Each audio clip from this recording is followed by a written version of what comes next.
Hello everyone, welcome back to my new video. स्वागत छ तपाईहरुलाई आजको मेरो ब्लगमा। अनि म चाहिँ आगे छु अहिले माइतमा छ हाम्रो हजुरआमाको श्राद्ध र यता म आउँदा चाहिँ भाउजूहरु अघि आइपुगिसक्नु भएको रहेछ सुक्लाइदेखि हुनुहुन्छ भाउजू। अनि यता दादा म चाहिँ उभारे देख्नु हाई गर्दिनु। हाई यता भाउजू भाउजू यो चाहिँ बुइनी मेरो कान्छी बुइनी अनि मैले पनि चाहिँ पागरमा खन्डङ गर्दैछु यसो रामदानी भएको चाहिँ। र आजको चाहिँ बतरले एकदम हामीलाई सताएर एकदम यति नै हामी आजको स्पेशल श्राद्धका घरकै हो अतिथि वर्ग एकजना दुईजना तीनजना छौँ है आजका स्पेशल गेस्ट।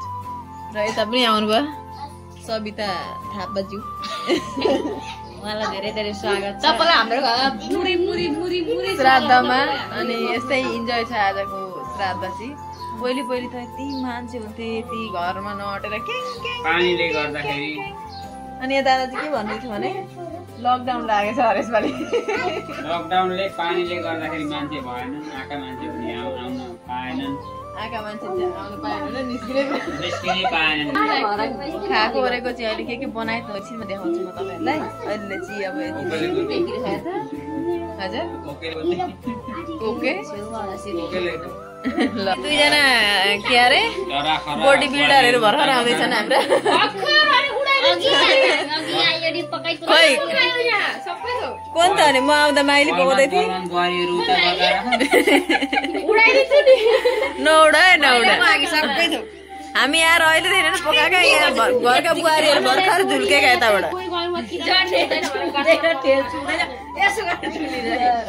लकडाउन लाग्यो दादाले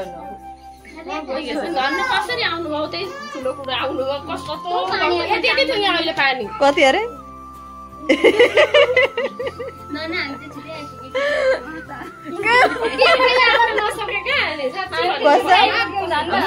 गाइस यहाँ के हुन आएको घरबाट यो घरमा आउन नसकेका अरे आज बानाले यस्तो भएको। अहिले चाहिँ टिको लाउने बेला भयो। अलिक मन्त्र पनि पढ्नु न आइन्द्र दसुरे त के अरे पैसा भेटे पैसा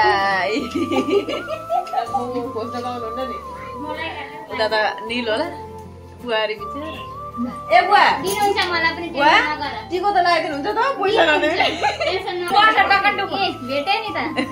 मैले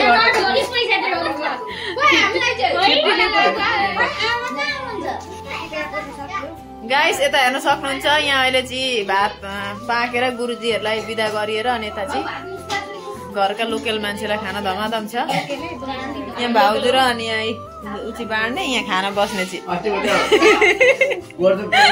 दादाले त के भन्नुहुन्छ देखाउँछु। अनि यता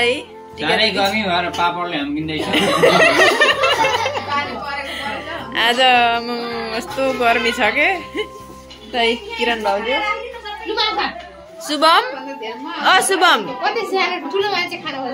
ल खायो त यहाँ खुजुरा पार्टी छन्।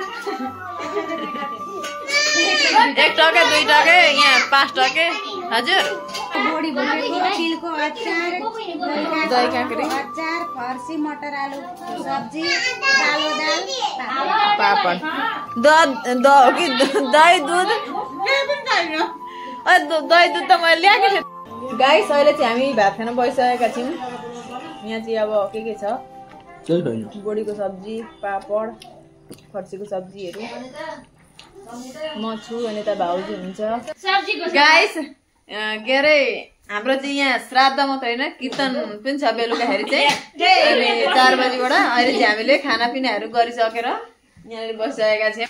पुरी बेल्नुहुँदै दिदीहरू भनिदिनु दिदी केही पुरीको बारेमा। कीर्तनको लागि मामाजीले बसाउनु भयो। यो पुरी देखेर मलाई ज्वरो आइसक्यो। अब म यो पुरी बेल्नु कि म चाहिँ डल्लै लिएर हाम्रो 5:30 बजे टमटम आइपुग्छ। सुक्लाइ हो घर अनि सप्ताहमा 6 बज्छ होला हाम्रो सुक्लाइ पुग्नु पर्ने हो। ये लिएर जान्छु छोरीलाई चारजनालाई ब्रेकफास्ट हुन्छ यहाँ यति छ दिदीले खाना भ्याउनुहुन्छ कि भन्दा चाहिँ बरु मलाई रोटी भन्दा रोटी नै ठिक छ एकदम अनि यता माइली बुइनी चाहिँ गाइस रामु काका भकिस रामु काका बनाइराख्नु यसलाई कमेन्टमा पनि रामु काकै भनिदिनु होला सङ्गीता डार्लिङ आइन भर्खरै यता पुरा लड्डु बनाइ गाई पुरी फेर ये हेर्नु न पिरा पनि दिँदैनन् बस्न कठैभरि के भएर बिजय पिरा दिएनन् टुक्रुक्क बस्न अनि बुहारीले आफू पो लिएर भगवान नामाले फोन गर्नुहुन्छ नि 5 बजे भगवान नामाले फोन गर्नुहुन्छ नि कति पाके हो पाके कोही काँचै छन् कोही पाके एउटा पकाउँदै भर्खर एउटा यो चाहिँ के ये यत्रो बेरमा एउटा देखिन्छ खिजा मजाले गाइस यी हेर्न सक्नुहुन्छ नरम कस्ता एकै मुठीका भएका छन्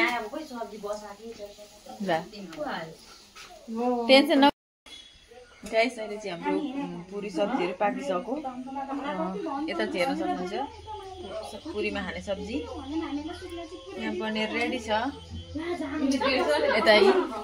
पुरी चाहिँ एक बाँडो भइसकेका छन् यहाँ चाहिँ अलिकति म चाख्न आँटेँ क्या चाख्न आँटेँ कस्तो भएछ नि लागेन भनेर भाउजू चाख्ने यता हुन्छ बिहाबिरो पनि राम्रो हुँदैन छोड त अलिकति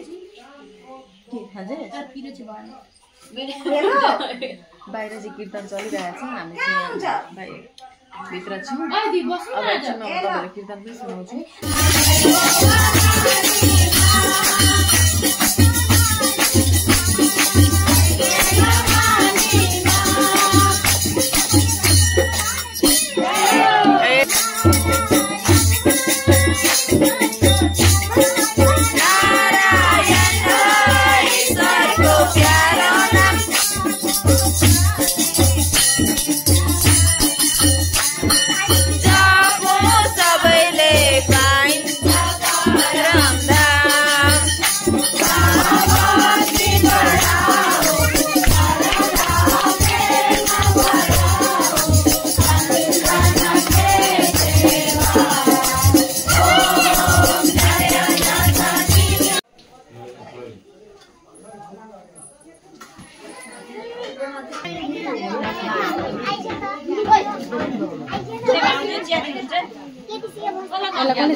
चिया दिन्छ